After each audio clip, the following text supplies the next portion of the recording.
warahmatullahi wabarakatuh. Perkenalkan, nama saya Windy Aprila dengan NIM 2190 302307 dari kelas B1. Saya akan mempresentasikan hasil buku kerja 1, 2, dan 3 kewirausahaan 2 yang berjudul Bergerak dari sebuah ide menjadi sebuah bisnis. Untuk buku kerja yang pertama berjudul Persiapan Fondasi Etika dan Hukum Berbisnis. Di sini saya tahu penerapan prinsip etika bisnis itu sangat penting karena berfungsi sebagai pedoman dan fondasi perusahaan dalam melakukan aktivitas usahanya. Maka diperlukan langkah-langkah untuk membangun budaya etik di perusahaan, yaitu langkah-langkah yang pertama adalah identifikasi isu-isu etik dan legal yang dihadapi perusahaan baru. Kriteria kinerja 1.1 budaya etik yang kuat dibangun pada perusahaan. Hasil rekamannya yaitu lead by example, menerapkan program pelatihan etik. Lalu budaya etik yang kuat dapat mencakupi akses modal yang lebih baik, meningkatkan komitmen karyawan, meningkatkan loyalitas pelanggan, lalu menghindari potensi sanksi. 1.2. Notaris untuk perusahaan dipilih sesuai bidang bisnis. Notaris yang saya butuhkan yaitu mengetahui masalah permulaan dan bahwa dia telah berhasil mendampingi pengusaha melalui proses awal sebelumnya. 1.3. Perjanjian para founders disiapkan sebagai kesepakatan pendiri. Perjanjian para founders dapat mencakupi sifat bisnis yang prospektif, bentuk hukum kepemilikan bisnis, dan identifikasi setiap kekayaan intelektual yang masuk ke bisnis. 1.4. Perselisihan hukum dihindari. Perselisihan hukum dapat dihindari dengan mendapatkan semuanya secara tertulis, lalu tetapkan standar dan kesepakatan hukum. Langkah yang kedua yaitu memilih bentuk organisasi. 2.1. Bentuk organisasi bisnis diidentifikasi. Bentuk organisasi dapat mencakupi kepemilikan tunggal.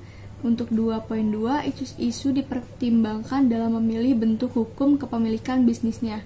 Isu-isu memilih bentuk organisasi dapat mencakupi biaya pendirian dan pemeliharaan formulir hukum. 3. Mendapat lisensi dan izin usaha. 3.1. Persyaratan izin usaha dipenuhi. Dikarenakan ini izin toko perseorangan, maka syarat yang akan diajukan untuk perseorangan yaitu fotokopi KTP pemegang saham perusahaan, fotokopi NPWP, fotokopi SITU, neraca perusahaan, materai 6000, foto direktur, dan surat izin lain terkait usaha yang dijalankan. 3.2. Izin pajak penjualan diajukan. Izin pajak penjualan yaitu ada pajak sebelum pajak pertambahan nilai atau PPN yang dipungut atas transaksi penjualannya, lalu prinsip pungutan pajak. 3.3. Izin dan izin kerja profesional dan pekerjaan didapatkan sesuai dengan Undang-Undang Nomor 20 Tahun 2008 tentang usaha mikro, kecil, dan menengah. Selanjutnya ada buku kerja kedua yaitu menilai kekuatan dan kewajiban keuangan perusahaan baru. Elemen 1, identifikasi pengelolaan keuangan. Kriteria unjuk kerja 1.1, tujuan keuangan perusahaan diidentifikasi, profitabilitas dengan status baik, likuiditas dengan status baik, efisiensi dengan status sedang, dan stabilitas dengan status sedang. 1.2. Proses pengelolaan keuangan diidentifikasi. Yang pertama ada preparasi laporan, terdiri dari laporan pendapatan dengan status baik, neraca dengan status baik, laporan cash flow dengan status sedang. Yang kedua, preparasi perakiraan keuangan, terdiri dari pendapatan dengan status baik, pengeluaran dengan status sedang, dan belanja modal dengan status baik.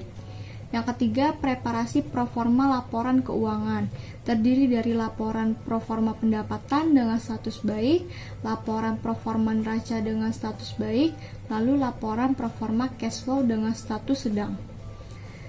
Selanjutnya, analisa berjalan dari hasil-hasil keuangan, terdiri dari rasio analisis dengan status baik, mengukur hasil dibanding rencana dengan status baik, mengukur hasil-hasil dengan norma industri dengan status sedang. 1.3. Laporan historis keuangan diidentifikasi.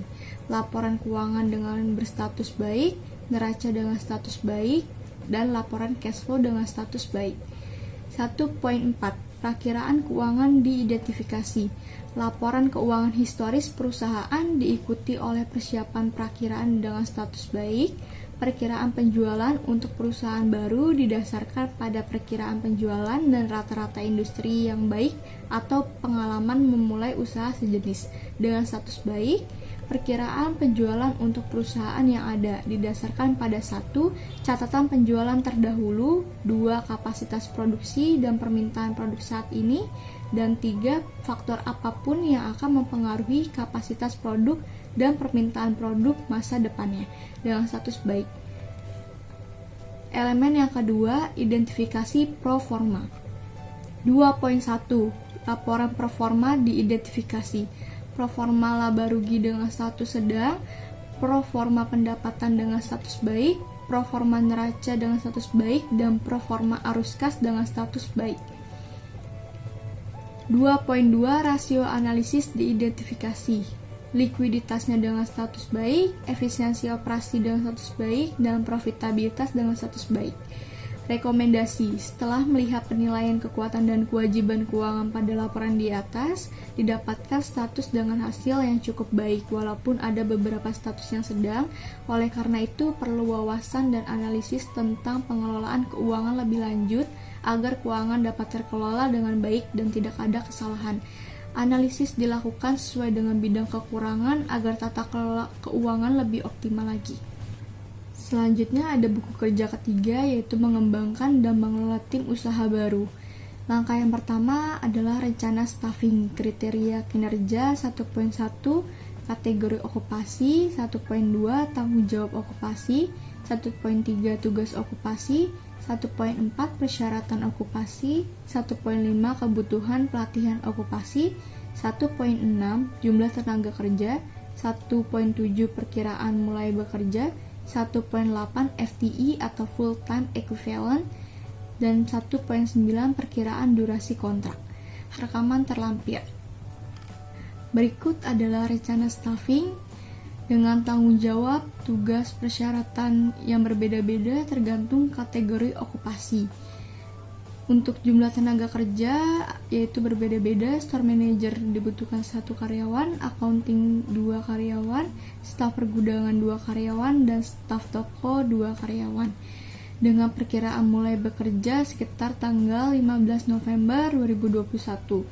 Untuk FTE atau full time equivalent, karyawan akan bekerja selama 8 jam dengan 1 jam istirahat. Untuk perkiraan durasi kontrak, sekitar 2 tahun untuk setiap kategori okupasi. Langkah yang kedua yaitu rekrutmen, pelantikan, pelatihan, dan mempertahankan tim. 2.1 Rencana seleksi dibuat berdasarkan kriteria seleksi, kebutuhan bisnis, dan persyaratan hukum. Rencana seleksi yaitu dengan memanfaatkan iklan lowongan untuk kebutuhan staf. Lalu menjadwalkan wawancara dan beritahu orang yang relevan tentang waktu, tanggal, dan tempat. 2.2 Proses seleksi dilakukan sesuai dengan kebijakan dan prosedur bisnis. Proses seleksi mencakupi proses wawancara dengan menilai kandidat berdasarkan kriteria seleksi dan disepakati. Lalu melengkapi dokumentasi yang diperlukan sesuai dengan prosedur organisasi dengan memperhatikan kerahasiaan dan persyaratan privasi. 2.3 Internalisasi atau induksi anggota tim dilakukan untuk menyadari tanggung jawab dan persyaratan kinerja mereka sesegera mungkin dan mengambil kesempatan untuk melatih anggota tim yang tidak terbiasa dengan prosedur bisnis. Internalisasi atau induksi anggota tim mencakup menyediakan kandidat dan berhasil dengan kontrak kerja dan dokumentasi lainnya. Lalu memberitahu manajer dan staf tentang tanggal mulai kandidat dan membuat pengaturan administratif yang diperlukan untuk pembayaran dan pencatatan karyawan. Langkah yang ketiga yaitu memenuhi kewajiban hubungan industrial. 3.1 Hak dan kewajiban di tempat kerja dari pemberi kerja dan karyawan. Diidentifikasi sesuai dengan persyaratan hukum dan kode praktik. Hak dan kewajiban di tempat kerja dari pemberi kerja dan karyawan mencakup hak memperoleh upah, hak mendapatkan kesempatan dan perlakuan yang sama, hak mendapatkan pelatihan kerja, hak penempatan tenaga kerja, hak mendapatkan kesehatan dan keselamatan kerja, hak untuk cuti dan untuk kewajiban, kewajiban untuk ketaatan, kewajiban konfidensialitas, dan kewajiban loyalitas. 3.2. Prinsip hubungan industrial dikembangkan secara positif dan konstruktif. Prinsip hubungan industrial mencakup kemitraan yang saling menguntungkan pekerja atau buruh dan pengusaha sebagai mitra yang saling tergantung dan membutuhkan. Selanjutnya, penciptaan ketenangan berusaha dan ketentraman bekerja. Lalu meningkatkan produktivitas dan peningkatan kesejahteraan bersama. Langkah yang keempat yaitu mengelola staf. 4.1 Alasan pengembangan staf diidentifikasi. Alasan pengembangan staf yaitu konsistensi, keluhan, dan mengatasi kelemahan. 4.2 Strategi program pengembangan staf dikembangkan. Strategi pengembangan staf yaitu memberikan kesempatan pada setiap karyawan untuk menyalurkan ide dan gagasan pribadi mereka. Untuk program pengembangan staf yaitu ada pelatihan, DP dan pengembangan profesi. 4.3 Program pelatihan dilakukan. Program pelatihan yaitu ada orientasi pekerjaan dan pelatihan untuk fungsi khusus. 4.4 Evaluasi dilakukan terhadap strategi dan program pengembangan staf dievaluasi. Evaluasinya identifikasi dan libatkan pemangku kepentingan utama dan jelaskan kegiatan dan tujuan pengembangan staf. Analisis dan tafsirkan hasil untuk dibagikan dan gunakan temuan Anda secara efektif. Langkah yang kelima yaitu meninjau kinerja tim. 5.1 Hasil kinerja diidentifikasi kesesuaiannya dengan kinerja bisnis. Hasil kinerja, pencapaian tujuan dan sasaran yang telah ditentukan sebelumnya, serta kualitas barang dan jasa. 5.2 Kompetensi identifikasi untuk meningkatkan kerja tim. Kompetensi yang dibutuhkan yaitu pengetahuan, keterampilan, serta sikap. 5.3 yaitu tingkat pergantian staf diidentifikasi. Tingkat pergantian staf yaitu ada di posisi rendah kurang lebih 15%.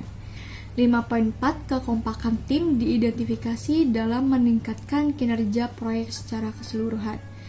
Kekompakan tim mencakup kolaborasi, kerjasama, serta kompetensi bekerja. Sekian presentasi dari saya, kurang lebihnya mohon maaf. Wassalamualaikum warahmatullahi wabarakatuh.